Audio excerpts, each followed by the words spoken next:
우리 자와드람 인사하겠습니다. 오늘도 주님이 잘해 주십니다. 오늘도 주님이 잘해 주십니다.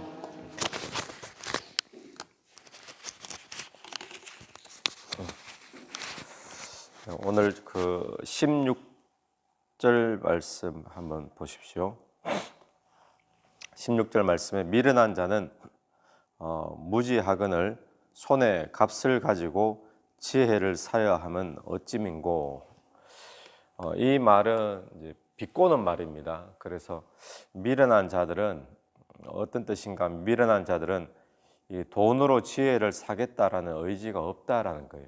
손에 돈을 가지고 있어도 지혜를 사고 싶은 마음이 없기 때문에 지혜를 안 산다, 이제 이런 표현인데, 세 번역에서는 이렇게 번역이 되어 있습니다. 미련한 자는 손에 돈이 있은들 배울 마음이 없으니 어찌 지혜를 얻겠느냐. 그러니까 돈을 가지고 있어도 관심이 돈에 있지 지혜를 얻는 데 관심이 있지 않은 겁니다. 돈 주고 지혜를 산다는 것이 아깝게 보인다는 것이죠. 그럼 오늘 저와 여러분이 지혜를 사모하는 마음이 있게 되기를 간절히 바랍니다. 지혜가 얼마나 가치 있는가. 우리에게 지혜는 뭐죠? 예수 그리스도죠. 그래서 복음이 예수 그리스도가 얼마나 귀한지, 얼마나 가치 있는지 사모하는 마음이, 은혜를 사모하는 마음이 있어야 되는데, 많은 분들 보면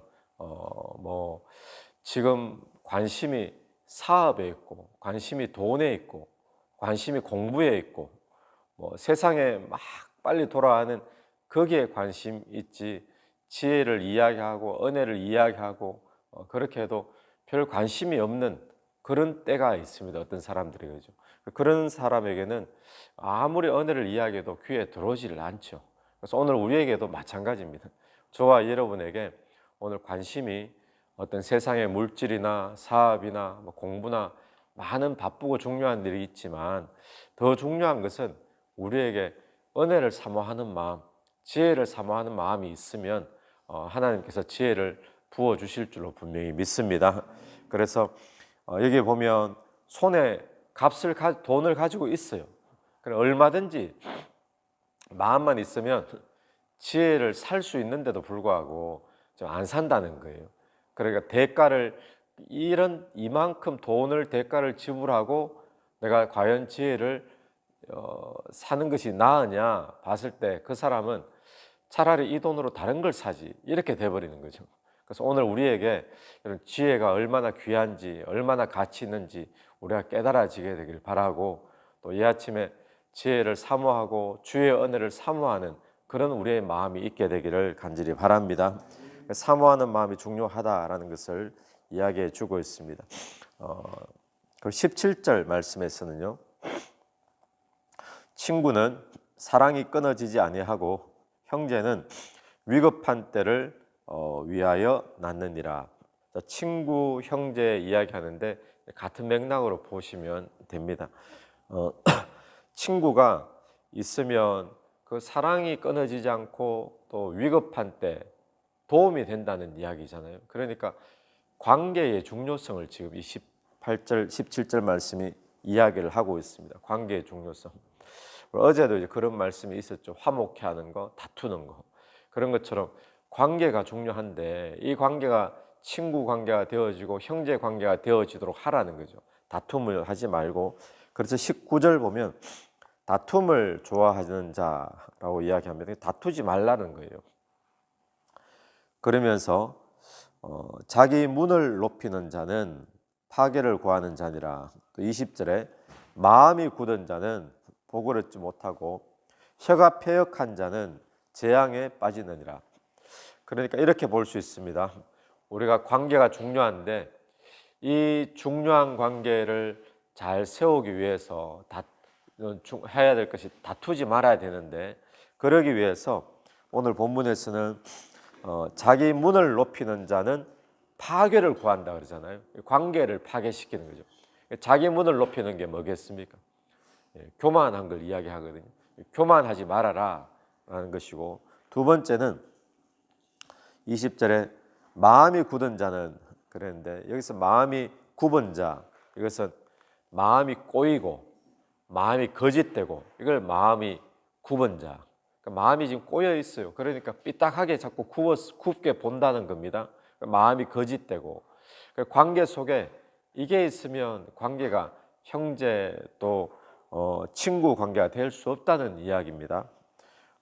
그리고 20절에 혀가 패역한 자는 재앙에 빠지느니라. 혀가 패역하다, 여기서 이제 패역이라는 단어가 원어에서 이런 뜻이 쓰였는데 뒤집어 버리다, 뒤집어 버리다. 그래서 혀가 패역하다라는 것은 말을 뒤집어 버려서 파괴시키는 말, 그런 뜻입니다. 말을 뒤집어 버려서. 그러니까 오늘 우리가 관계가 중요한데 이 관계가 잘 형성되어 있으면 어려울 때, 위기가 있을 때 힘이 되고 서로 도움이 되는 것이 지혜라는 거죠. 그러기 위해서 우리가 해야 될 것이 있다면 다툼을 좋아하지 말고, 또 자기가 교만하지 말고, 또 말을 비꼬지 말고, 또 거짓되지 말고, 또 혀가 패역하지 말아라. 말을 뒤집어 버리고 파괴적인 말 하지 말아라 라는 거예요. 그것이 우리에게 지혜다라는 겁니다. 오늘 첫 번째 보여주는 것이 은혜에 대한 사모함, 두 번째 보여주는 것이 관계에 대한 중요성, 세 번째 우리가 볼 수 있는 것은 선악을 우리가 왜곡시키지 말아야 된다. 선악을 뚜렷하게 구별을 해야 되지, 혼동하지 말고 악을 선이다 그러고 선인데 이걸 악이다 그러고 이렇게 왜곡시켜서는 안 된다. 구별할 줄 알아야 된다는 거죠. 그래서 15절을 한번 보십시오. 15절. 악인을 의롭다 하고 의인을 악하다 하는 이 두 사람은 여호와께 미움을 받느니라. 악인을 의롭다라고, 이게 지금 헷갈리는 거예요. 무엇이 악이고 무엇이 의가 되는지 선이 되는지. 여러분, 세상 사람들은 선악을 뭘 선이라 그러고 무엇을 악이라 그럽니까? 그렇게 말하는 기준이 그냥 세상의 윤리가 기준이죠. 윤리, 도덕, 세상적인 사회, 그 상식의 바탕에서 이게 선이다, 이게 악이다 라고 그래요. 그러다 보니까 많이 헷갈려 하는 것이, 저 사람은 저렇게 선한데 선한 사람이 왜 지옥 가냐는 거예요. 하나님이 보시는 선과 악이 다르기 때문에 그렇습니다. 그러니까 우리는 사회 속에서는 이걸 선이라고 이야기하지만 하나님이 말하는 선악의 기준은 또 따로 있는 거잖아요. 성경에서는 선이냐 악이냐 이걸 이야기할 때 세상적인 도덕이나 윤리를 가지고 선악을 절대로 이야기하지 않고 있습니다. 그러다 보니까 때로는 하나님 앞에 의가 되는데 세상에서는 그것을 악한 것으로 볼 때가 있어요. 어떤 것이 되겠습니까? 얼마나 악했으면 잡아 죽이겠습니까? 그죠? 그게 순교잖아요. 복음이, 예수 믿는 것이 세상에서 악이 되고 죄가 되어서 돌맞아 죽여야 되고 또 십자가에 매달아 죽여야 되고, 그래서 여기 말하는 게 그런 식입니다. 악인을 의롭다 하지 말고 의인을 악하다 하지 말고, 그러니까 오늘 우리가 선과 악을 구별하는 것이 우리에게 지혜인 줄로 분명히 믿습니다. 그래서 오늘 이 시대에 선과 악의 기준은 뭐겠습니까? 예, 어떤 선한 사람을 천국 보내죠? 예수 믿는 사람을, 그러니까 예수 믿는 게 선인 거예요. 예수 믿는 사람을 천국 보내고. 그래서 세상 사람들은 그러죠. 어떻게 예수 믿는 게 선이 되고 옆집에 그렇게 법 없이도 사는 저렇게 착한 사람은 선이 안 되고, 하나님의 선의 기준이 그런 거예요. 예수 믿는 게 선이 되고 예수 믿지 않는 것이 악이 되어지고. 그래서 오늘 우리가 기억해야 될 것은 예수 열심히 믿는 사람, 또 열심히 주를 섬기는 사람, 이런 사람에 대해서 비판하거나 정죄하거나 판단하는 거 우리가 조심해야 됩니다. 보통 보면 열심히 예수 믿고 주를 위하여 열심히 헌신하고 막 희생하고 막 섬기고 그러는데 자기 마음에 안 들면, 뭐 아무리 예수 열심히 믿어도 자기 마음에 안 들면 그 사람도 막 비판하고 정죄하고 다 해버리잖아요. 왜냐하면 사람들이 전부 다 온전하지 않으니까. 아무리 주를 열심히 믿어도 사람들 눈에는 약점도 다 있고 불온전함도 다 있는 거예요. 그러니까 오늘 그런 사람을, 우리가 예수 열심히 믿는 사람, 신앙생활 열심히 하는 사람, 우리 교회도 있고 우리 바로 옆에도 많이 있잖아요. 그런 사람에 대해서 저 사람 나쁘다, 악하다. 왜요? 자기 기준에서. 그렇게 하면 안 된다는 거예요. 그래서 오늘 우리가 주의해야 될 것이 뭔가 하면 자기 마음에 안 든다고 해서 복음에 앞장서고 믿음에 열심히 있는 사람, 그런 사람 욕하고 비판하고 정죄하고 판단하는 거, 그게 굉장히 위험한 것 중에 한 가지임을 분명히 이야기를 하고 있습니다. 그래서 15절 보니까 첫 번째 구절이죠. 악인을 의롭다 하고 의인을 악하다 하는 이 두 사람은 여호와께 미움을 받느니라. 또 23절을 한번 보십시오. 23절. 악인은 사람의 품에서 뇌물을 받고 재판을 굽게 하느니라. 왜곡시킨다는 거죠. 의와 악을 왜곡시킨다는 것. 또 26절. 의인을 벌하는 것, 귀인을 정직하다고 때리는 것은 선하지 못하니라. 의인을 벌하고 또 귀인을 때리고, 왜요? 이게 죄라는 거예요. 잘못됐다는 거죠. 그렇게 왜곡시켜서는 안 된다는 거예요. 여러분, 예수 믿는 것 귀한 것인 줄로 믿습니다. 그 사람이 내 마음에 들지 않아도 그거는 하나님 앞에서 귀한 거예요. 그죠? 귀하다고 인정해주고 또 복음을 우리가 귀한 것으로 받아들이고 그렇게 할 수 있는 은혜가 저와 여러분이 있게 되기를 바랍니다. 마지막 네 번째 오늘 볼 수 있는 것은 27절과 28절인데요. 말을 아끼는 자는 지식이 있고 성품이 냉철한 자는 명철하니라.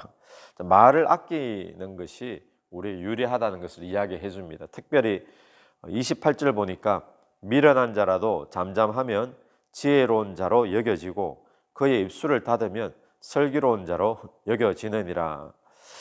여러분, 오늘 우리가 완전한 지혜자는 없잖아요. 우리도 실수가 많고 또 말의 실수도 많고, 그런데 늘 후회하죠. 말하고 난 다음에 괜히 말했다. 내가 왜 이런 말을 했는가. 근데 여기 보면 미련한 자라도 침묵하면, 잠잠하면 지혜로운 자로 여겨진다는 겁니다. 입술을 닫으면 슬기로운 자로 여겨진다는 거죠. 오늘 우리가 입술을 통해서 살리는 말, 또 남들을 축복하는 말, 우리가 마음껏 하게 되길 바랍니다. 그런데 그렇지 않은 말들은 혹시 실수하겠다 싶으면 차라리 닫아두는 것이 지혜다라는 것을 우리에게 이야기해 주고 있습니다. 오늘 우리가 네 가지 말씀을 보는데, 첫 번째는 은혜를 사모하십시오. 은혜를 사모하고 어떤 대가를 치르더라도 나는 은혜를 구하겠다라는 그것이 중요하다라는 것이 오늘 첫 번째 말씀이고, 두 번째는 관계가 중요합니다. 이 관계를 위해서 뭘 하라고 그러죠? 교만하지 말고 또 마음을 굽게 하지 말고, 이 거짓이나 마음이 꼬이지 말고, 또 패역한 말 하지 말고, 또 세 번째는 선과 악을 혼돈하지 말아라는 거예요. 여러분, 하나님 예수 믿는 것 귀한 겁니다. 귀한 것으로 늘 살려두게 되길 바라고, 또 귀한 것으로 늘 인정해 주십시오. 아무리 예수 열심히 믿고 복음을 잘 전하고 그런 사람이라도 내 마음에 안 든다고 비판하고 정죄해버리고, 딱 그 모양이 오늘 하나님이 미워하시는 모양이라고 이야기하는 거죠. 네 번째는 말을 우리가 잠잠하면 지혜자로 여겨진다. 오늘 이 말씀 붙잡고 오늘 하루에 우리가 적용하고 승리하는 하루 되기를 바랍니다. 같이 기도드리겠습니다. 하나님, 은혜를 감사합니다. 오늘 우리에게 어떤 것보다도 은혜를 사모하는 마음을 주님 허락하여 주시옵소서. 돈을 가지고 있으면서도 은혜가 귀한 줄 모르기에 은혜를 살 마음이 없는 자 되지 않기를 간절히 원합니다. 은혜를 구하고 또 은혜를 사서 오늘 또 주의 은혜에 머물 수 있도록 도와주시고, 어떤 대가를 치르더라도 은혜를 구할 수 있는 우리가 되기를 간절히 원합니다. 하나님, 특별히 선악을 잘 분별하여서 하나님이 인정하시는 선, 하나님이 인정하시는 의인, 우리도 함께 귀하게 여길 줄 아는 그런 마음이 우리에게 있게 도와주옵소서. 이 새벽에도 기도드리며 나갈 때에 기도 가운데 성령께서 한 사람 한 사람 위에 은혜 베풀어 주시고 응답하여 주시고 이끌어 주시기를 간절히 원합니다. 예수님 이름으로 기도드립니다. 아멘. 오늘 또 예수 이름으로 승리하시는 하루 되길 바랍니다. 아멘.